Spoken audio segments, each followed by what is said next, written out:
Hello everyone. आज हम लोग थर्मोडायनेमिक्स का अगला क्वेश्चन सॉल्व करेंगे। ये क्वेश्चन बोल रहा है कि 5 mole of ideal monoatomic gas है ना। तो हम लोग सबसे पहले लिखते चलते हैं। नंबर ऑफ मोल्स कितना है 5। और आइडियल मोनोएटॉमिक गैस है, ध्यान रखना है ना। तो मतलब यदि गैस मोनोएटॉमिक है तो इसका सीवी कितना हो जाएगा 3/2r। और सीपी कितना हो जाएगा 5/2r। तो गामा कितना हो जाएगा 5/3। चलो बहुत बढ़िया, हमने लिख लिया ये सारी चीजें। आगे चलते आगे बोल रहा है undergoes adiabatic expansion. Adiabatic expansion हो रहा है कहां से कहां तक, फ्रॉम 12 एटीएम, सॉरी 12, हाँ फ्रॉम 12 एटीएम टू 1 एटीएम। ये मतलब अपना P1 दिया हुआ है और ये P2 दिया हुआ है against a constant external pressure of 1 ATM. ये प्रोसेस एक्सटर्नल प्रेशर इसमें कांस्टेंट है, ये एक्सटर्नल प्रेशर कांस्टेंट है और ये किसके इक्वल है 1 एटीएम के इक्वल। इसका मतलब प्रोसेस कैसा है, इरिवर्सिबल है। कहीं पर भी यदि एक्सटर्नल प्रेशर कोई भी प्रोसेस में यदि कांस्टेंट है तो मतलब हम लोग क्या कह सकते हैं, प्रोसेस कैसा है, इरिवर्सिबल है। तो बोल रहा है इफ इनिशियल टेम्परेचर T1 दिया है, initial temperature is 27 degree Celsius, then final temperature will be, T final हमें T2 चाहिए है ना। Final temperature also calculate Q W delta U and delta H. ठीक है, बहुत अच्छी बात है। अब देखो मैं यहाँ पे आपको कुछ बताना चाहता हूँ। जैसे ही कोई ये क्वेश्चन को देखता है तो उसके मन में सबसे पहले क्या आएगा, अरे हाँ हमें प्रेशर दिया हुआ है तो हम जो प्रेशर और टेम्परेचर के बीच में रिलेशन है, हम उस रिलेशन को यूज करके हम डायरेक्ट यहाँ से टेम्परेचर निकाल सकते हैं। नहीं, हम वो रिलेशन यूज करके टेम्परेचर नहीं निकाल सकते, क्योंकि वो जो P V to the power gamma T V to the power gamma -1 और थर्ड वाला जो इक्वेशन है प्रेशर टेम्परेचर के बीच में, ये तीनों को मिला, ये तीनों इक्वेशन सिर्फ और सिर्फ तभी अप्लीकेबल होते हैं जब प्रोसेस रिवर्सिबल होता है। इरिवर्सिबल प्रोसेस के लिए इस इक्वेशन को हम यूज नहीं कर सकते। तो फिर हमें कैसे कैलकुलेट करना होगा, चलिए देखते हैं। सबसे पहले बात है कि प्रोसेस कैसा है, एडियाबैटिक है। और एडियाबैटिक है तो क्यू क्या हो जाएगा 0। बहुत बढ़िया, एक आंसर तो अपना आ गया, क्यू क्या हो जाएगा 0। फर्स्ट लॉ ऑफ थर्मोडाइनमिक्स से क्या जानते हैं हम लोग, फर्स्ट लॉ ऑफ थर्मोडाइनमिक्स बोलता है, from first law of thermodynamics delta U किसके इक्वल, क्यू प्लस डब्ल्यू के इक्वल।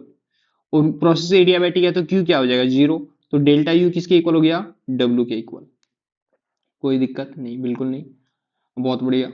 अब क्या करते हैं हम लोग, डेल्टा यू इक्वल टू क्या जानते हैं आइडियल गैस के लिए, N C V delta T होता है, T2 माइनस T1। और W की जगह पे क्या लिख सकते हैं हम लोग, W इक्वल टू क्या होता है minus P external, irreversible process है ना, P external into V2 minus V1। अब हम लोग यहाँ पे क्या करेंगे, नंबर ऑफ मोल्स कितना है, नंबर ऑफ मोल्स दिया हुआ है 5, सीवी का वैल्यू कितना है 3/2r दिया हुआ है। अगला T2 माइनस T1, T2 नहीं पता है, T1 पता है हमें 27 डिग्री सेल्सियस। 27 डिग्री सेल्सियस का मतलब कितना हुआ 300 केल्विन। ठीक है, is equal to minus P external, इसको मैं थोड़ा इधर लिख ले रहा हूं, is equal to minus P external. External pressure कितना है 1 एटीएम है ना, एक्सटर्नल प्रेशर दिया हुआ है इसने 1 एटीएम यहाँ पे दिया हुआ है, तो -1 एटीएम। अच्छा वॉल्यूम दिया हुआ है क्या, नहीं नहीं वॉल्यूम नहीं दिया है। वॉल्यूम तो क्या करना पड़ेगा, आइडियल गैस इक्वेशन यूज करना होगा, पीवी इक्वल टू एनआरटी जानते हैं ना। तो यहाँ से वॉल्यूम की जगह पे हम लोग क्या लिख सकते हैं, N R T upon P, है ना। तो यहाँ पे हम लिख सकते हैं NR T2/P2 minus NR T1/P1। अच्छा, और एक चीज, हमने ये लिख लिया, इसको हटा देता हूं मैं, है ना। अब हम लोग इसमें क्या कर सकते हैं, अब इसको, ये रहा यहाँ पे 5, यहाँ पे 3/2r, यहाँ पे T2 माइनस 300 केल्विन, ये हो जाएगा इज इक्वल टू। अब मैं क्या कर रहा हूं, ये माइनस को यहीं पे रहने दे रहा हूं, है ना, माइनस और 1 एटीएम यहाँ पे है, और अंदर से एन आर को कॉमन ले लेते हैं हम। N number of moles, N का वैल्यू कितना है 5, आर को भी कॉमन ले लेते हैं, तो अंदर क्या बच जाएगा T2/P2 कितना है 1 माइनस T1/P1। P1 कितना दिया हुआ है 12 एटीएम, इसको यहाँ पे पुट कर देते हैं। अब इससे आगे क्या होगा, ये 5 और ये आर, ये 5r कैंसिल हो जाएगा। तो अब क्या बच जाएगा यहाँ पे, ये हो जाएगा 3/2 T2 माइनस 300, है ना, इज इक्वल टू, और ये माइनस को अंदर ले आते हैं ना, तो ये क्या हो जाएगा 300/12, 300/12 कितना आएगा, 12 टू जा 24, है ना, 24 और 25 टाइम्स में ये कैंसिल हो जाएगा, और माइनस T2 ये हो जाएगा। अब यदि हम लोग इस 2 को क्रॉस मल्टीप्लाई करते हैं, इस 2 को उधर ले जाते हैं, 3T2 minus 900 is equal to, 2 को उधर ले आके मल्टीप्लाई कर दो, ये 2 को इधर है ना, तो कितना हो जाएगा 50 माइनस 2T2, ये हो जाएगा। अब क्या हो जाएगा, उस इसको इधर ले आओ लेफ्ट साइड, तो क्या हो जाएगा 3 to 5T2 is equal to 950 हो जाएगा।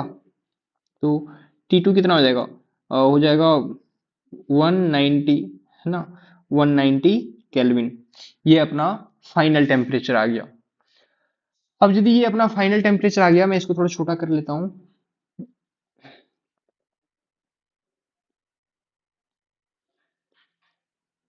हाँ, अब हम लोग इसमें क्या करते हैं, हमारा T2 आ गया, हमारा Q पहले से पता है, तो डेल्टा U W के इक्वल है, और ये किसके equal, N C V delta T, हम ये लगा सकते हैं।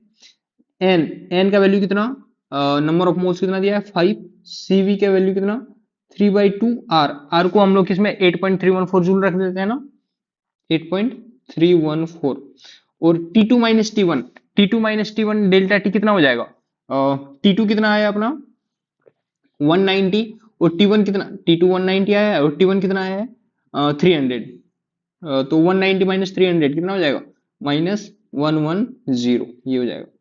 अब यदि हम लोग इसको सॉल्व करते हैं, तो ये कितना हो जाएगा 5 3 जा 15, और 110 8, ये अप्रोक्सीमेटली हो जाएगा 6860 जूल, माइनस 6860 जूल। ये अपना डेल्टा यू हो जाएगा, और यही अपना डब्ल्यू हो जाएगा। ठीक है, और अब हमें और एक चीज इसमें निकालना है, वो है डेल्टा एच, और हम लोग डेल्टा एच क्या जानते हैं, गामा टाइम्स डेल्टा यू के इक्वल होता है, और गामा कितना है 5/3 इंटू डेल्टा यू का वैल्यू कितना -6860, है ना। अब यहाँ से यदि हम लोग इस वैल्यू को पुट करेंगे, तो ये माइनस, ये आएगा -11431.75 जूल। तो ये अपना इस क्वेश्चन का आंसर हो जाएगा। अच्छा क्वेश्चन था, इसको फिर से एक बार देखें अच्छे से। Thank you guys.